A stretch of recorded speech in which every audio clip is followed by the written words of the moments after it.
Muito bom dia, uma ótima terça-feira para você que já está comigo aqui no canal do Lessa, chegando com as primeiras notícias do Fluminense, que enfrenta amanhã a União Espanhola, terceira rodada da Copa Sul-Americana, jogo em Santiago, no Chile. A delegação tricolor desembarcou ontem à noite em Santiago, a equipe do Jornada marcando presença, lado a lado, como sempre, em cima da notícia, pertinho do Fluminense. Vou trazer para vocês aqui como foi esse desembarque de uma equipe diferente, que será comandada pelo auxiliar técnico Alexandre Mendes, porque afinal de contas, Renato Gaúcho ficou aqui no Rio de Janeiro para trabalhar o time principal de olho no clássico contra o Botafogo, que vai ser no próximo sábado, um jogo evidentemente muito importante, falando de campeonato brasileiro.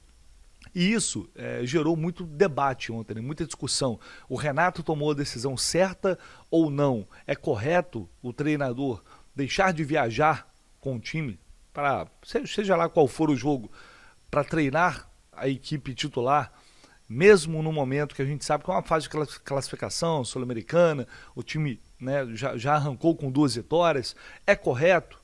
É a estratégia mais adequada?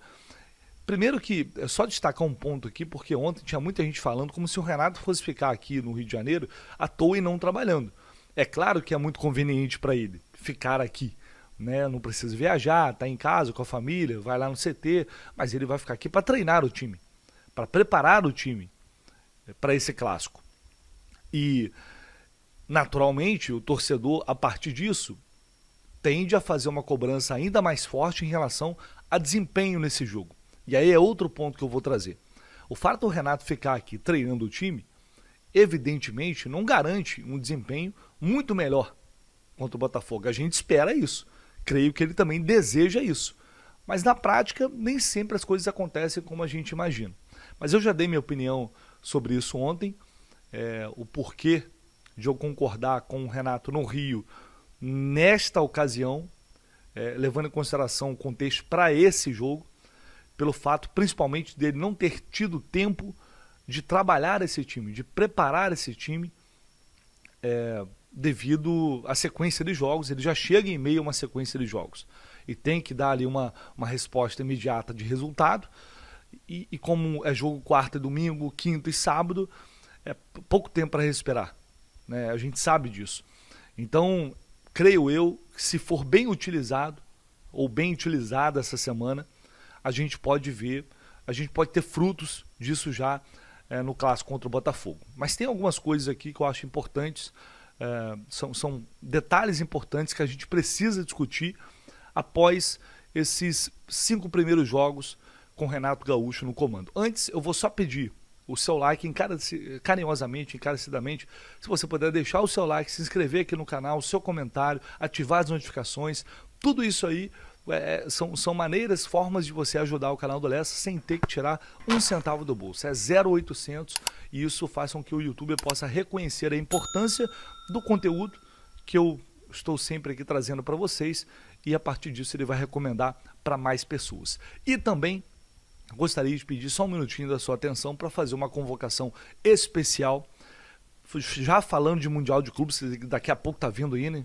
A gente já entra em maio e o Mundial de Clubes aí em junho, tá passando muito rápido o ano, e mais uma vez eu vou pedir uma grande ajuda de vocês. Vocês que me ajudaram de maneira assim absurda, gigantesca, e eu jamais vou ter palavras para agradecer o quanto vocês chegaram junto e me ajudaram a fazer aquela viagem para a Arábia Saudita, para cobrir o Fluminense em loco naquele Mundial, que realmente foi uma experiência inesquecível, chegar até lá e fazer toda aquela cobertura para vocês, e não vai ser diferente, evidentemente, agora. E não só eu, mas a equipe do Jornada, a gente quer fazer a maior cobertura da nossa história, a maior cobertura da nossa vida, mas, acho que todo mundo sabe, realmente se trata de uma viagem muito cara, né? A desvalorização da nossa moeda, o custo de vida de uma maneira está muito alto. Então, para a gente fazer realmente uma cobertura durante todos esses dias, porque não é como o Mundial anterior, né? A gente vai lá, joga um jogo ali contra um adversário, pá, depois você já está na final.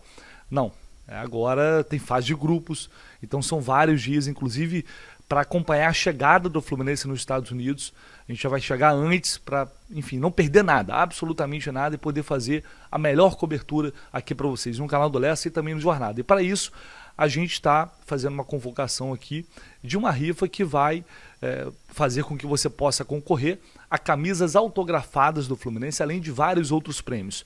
Mas os prêmios principais garantidos: uma camisa oficial do Fluminense autografada por Fábio, uma outra autografada por Germancano e uma outra autografada por Paulo Henrique Ganso. Como você faz? É só mandar um Pix. A cada R$10 você garante um número. Claro, você pode adquirir vários números, não tem problema nenhum. Cada número corresponde a R$10. Você vai mandar nesse Pix aí, jornadamundial@gmail.com. Esse Pix está aí na tela. Você vai concorrer não só a essas camisas, como a esses vários prêmios que a gente vai colocar, e inclusive até o final do mês de abril agora e o mês de maio também, a gente vai sortear outras camisas oficiais do Fluminense em lives especiais que a gente vai fazer para poder justamente arrecadar fundo para conseguirmos viabilizar essa cobertura lá nos Estados Unidos. Eu já providenciei aqui o visto, o meu credenciamento, então assim, tudo tem um custo muito alto e eu tenho certeza que na medida do possível, claro, do jeito que você puder, e se você puder, toda ajuda vai ser muito bem-vinda, e aí você vai poder concorrer a essas camisas autografadas desses ídolos do Fluminense. Então, mais uma vez, eu convoco vocês, peço ajuda humildemente para que a gente possa chegar lá e fazer uma cobertura histórica, se Deus quiser. Bom, vou colocar na tela para vocês o desembarque do Fluminense ontem em Santiago, no Chile, delegação que chegou por lá, como eu disse, o time que vai ser comandado pelo Alexandre Mendes, reforçado de alguns jogadores do time principal que viajaram e vão formar a base dessa equipe, né, junto com os garotos que também estarão à disposição para este confronto. Eu vou deixar para falar mais sobre União Espanhola e propriamente em relação a especificamente em relação a esse jogo mais tarde, e teremos também o nosso pré-jogo aqui para aprofundar esse confronto, mas eu queria me ater mais aqui à presença ou à permanência de Renato Gaúcho e do time titular aqui no Rio de Janeiro. Como eu disse, não há ciência exata de que automaticamente a gente vai ter o time jogando muito melhor contra o Botafogo, mas o que a gente espera, e é o mínimo, é que o Renato possa aproveitar muito bem esses dias aqui, para testar variações, para testar outras possibilidades, e à medida em que a gente observou já mudanças evidentes em termos de atitude, de postura, como a gente vem falando, né, de voltar a ter prazer de jogar com a bola, não de apenas correr atrás do adversário ou apenas se defender, uma preocupação em atacar também. Então a gente já observa aos poucos esse resgate de uma característica que faz muito mais sentido com esse grupo, que é um grupo que gosta muito mais de jogar com a bola do que sem ela. À medida que a gente observou essas mudanças de postura, a gente agora espera ver também a mão do Renato Gaúcho em questões táticas e também em relação a opções técnicas. A gente, até o momento, a gente percebeu um Renato bastante cauteloso em relação a mudanças no time titular, em relação a alterações que fogem ali ao padrão do que vinha mais ou menos sendo feito sob o comando do Mano Menezes. É claro que tem ali diferenças, como por exemplo a utilização do Nonato, uma formação com 3 volantes que deu certo contra o Corinthians, contra o Vitória já não deu, mas ainda é muito pouco. A gente quer ver muito mais. Por exemplo, sai o Ganso, entra o Lima.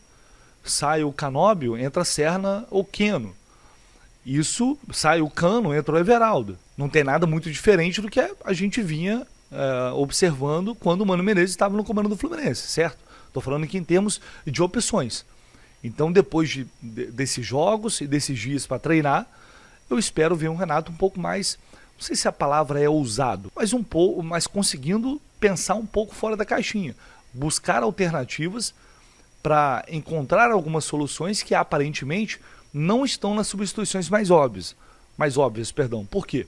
Por exemplo, Bernal e Serna, Keno, esses jogadores viajaram para enfrentar a União Espanhola. Isso quer dizer que Canóbio, que ficou aqui, Hércules, está bem definido, explícito para a gente, que até o momento eles são titulares absolutos do Renato. E a verdade é que as atuações do Canóbio não vem sustentando isso, a não ser pela dedicação tática, como sempre, se entregando na marcação, ajudando. Todo mundo já sabe que ele faz isso, mas a gente precisa de um atacante que consiga minimamente também ajudar o time, se não dando assistências, fazendo gols, mas sendo mais efetivo no ataque. Não dá para depender só do Germancano e do John Ares. Ele é um jogador, por mais que ele não se enxergue como atacante, ele atua nessa faixa quando o time está com a bola. Ele pisa na área. E ele não pode perder um gol como ele perdeu contra o Vitória, por exemplo, além de outras situações. Só que aí, beleza, a gente pode chegar à conclusão aqui que está na hora do Canóbio ficar um pouquinho no banco de reservas. A questão é quem entra. A gente viu o Serna entrando contra o Vitória. O Keno claramente está atrás do Serna nessas opções, o que é até estranho, porque antes, na verdade, o Serna jogava mais pela direita, agora ele está entrando mais pela esquerda no lugar do Canóbio. E aí, com isso, o Keno nem entra, não entrou nos últimos 2 jogos. O Riquelme, que seria uma opção de variação no setor também, infelizmente, acabou se lesionando. E o Lavega, até agora, a gente não viu praticamente nada. A partir disso, a discussão que eu levanto aqui, e é uma coisa que o Renato tem que ser cobrado também, porque ele está lá para isso, é encontrar soluções táticas, já que não dá, já que a substituição 6 por meia dúzia não está dando certo, talvez seja a hora de mudar o esquema de jogo. Talvez seja a hora de mudar a estrutura tática. E é uma coisa que já há muito tempo vem me irritando profundamente aqui no futebol brasileiro, é que parece que em alguns momentos é obrigado a jogar nessa desgraça desse 4-3-3 o tempo inteiro. E aí se o jogador não está rendendo, tira um, coloca o outro, não rende também. Porque, veja bem, eu até elogiei, e me preocupa isso um pouco, porque quando, durante ali a janela de transferência, a gente falou, pô, antes o Fluminense não tinha opção de velocidade. Agora tem opção, tem o Serna com opção de velocidade, tem o Riquelme que é o garoto que está surgindo, tem o Canóbio que chegou, o Keno que é o cara mais 1 contra 1, do drible. Então você tem características diferentes para o mesmo setor. Só que não adianta se os jogadores não estiverem bem, né? Se todo mundo estiver mal, não vai resolver o teu problema. Então a partir disso você tem que criar um cenário em que você possa talvez aproveitar outros jogadores em funções diferentes e fazer um time competitivo desta forma. E onde eu quero chegar? Por exemplo, o Lima, que está fazendo uma temporada ruim até aqui, ele sempre jogou melhor como meia mais aberto pela esquerda ou meia mais aberto pela direita. Não é um ponta, mas é um meia mais aberto para um dos lados. E dessa forma é o que menos ele joga. Ele joga no lugar do Ganso, ele joga de segundo volante, que é onde ele menos ele rende. O Lima é só para citar um exemplo que pode fazer parte dessa avaliação. Em vez de ser esse 4-3-3, um 4-2-3-1. Né, com 3 meias, porque o Arias hoje é um atacante, mas ele também é um meia pela direita. Você pode ter um meia pela esquerda, por exemplo, o Lescano, que é um garoto que teve ainda pouca chance, mas parece que tem potencial, com Paulo Henrique Ganso. Aliás, mas pô, tem que marcar, né? Essa galera tem que marcar sim, evidentemente tem que marcar. Óbvio que tem que marcar. Se não conseguir fazer isso, beleza, não vai jogar. Mas eu acho que é hora de pensar nisso também. Você pode ter ali um 4-2-3-1 com o Arias, com o Ganso, com o Lima, o Lescano, né? E aí o Cano sendo a referência ali, com mais 2 volantes. Você pode jogar num 4-3-2-1, você pode jogar, aliás, num 4-4-2 com um tripé de volantes, entrando ao lado do Martinelli, do Hércules, o Bernal, ou o próprio Nonato, auxiliando o Ganso. E aí você tem o John Ares mais solto lá na frente, flutuando como segundo atacante, tendo liberdade lá na frente, junto com o Cano. São alternativas, possibilidades que eu acho que precisam ser testadas, trabalhadas, treinadas pelo Renato para fugir dessa obviedade. A partir do momento que os jogadores que estão atuando, estão jogando, não dão um retorno técnico esperado. Né? Porque o time vinha vencendo, está ganhando, está tudo certo. Se parar de vencer, as cobranças vão acontecer. Se treinar a semana inteira, chegar contra o Botafogo, não apresentar nada diferente, o torcedor vai cobrar. Então acho que é um momento de saber aproveitar. Eu sou a favor por entender o contexto do momento, por entender que o jogo, o Renato ficar, né? O jogo é mais importante, o jogo do Campeonato Brasileiro. O Botafogo, o Fluminense não ganha o Botafogo há vários jogos, tá todo mundo de saco cheio, não faz o menor sentido ficar tanto tempo assim sem ganhar do Botafogo. Além disso, a Copa Sul-Americana, União Espanhola, gente, tá na parte de baixo da tabela do Campeonato Chileno, acho que é 14º, se eu não me engano, algo assim. Não é menosprezar o adversário, é um fato, os adversários são bem abaixo, tecnicamente, nessa primeira fase da Sul-Americana.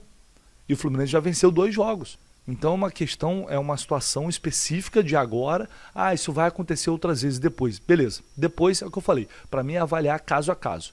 o mais importante, acima da discussão do Renato ficar ou não ficar, se é certo ou se é errado, é saber aproveitar esse tempo para, não só pensando no clássico contra o Botafogo não, mas é pensando já lá na frente, pensando na sequência da temporada, em buscar soluções alternativas diferentes para que, se aquilo que é o mais óbvio, o mais conservador não está funcionando, então é hora de buscar por outras vias.